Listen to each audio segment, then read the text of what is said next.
We're in for a wild couple of days starting Sunday in northern Ontario. The first edge of that snow coming through Sunday afternoon. Now, everyone along the 17 corridor from the Ottawa Valley to Sault Ste. Marie is going to start off as snow.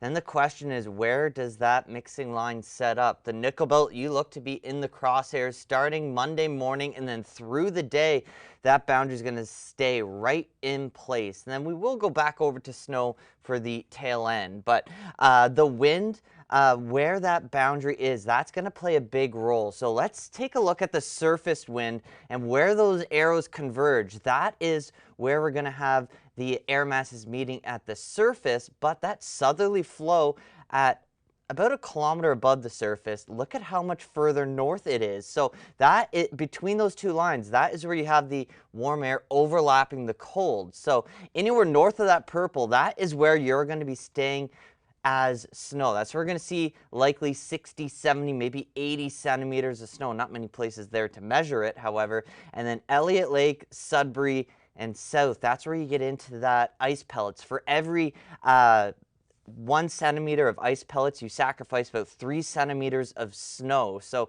you'll quickly see those totals drop off. And then once you go south and east of Sudbury, that's when you get into the freezing rain. We could be looking at over 1 centimeter of ice accretion.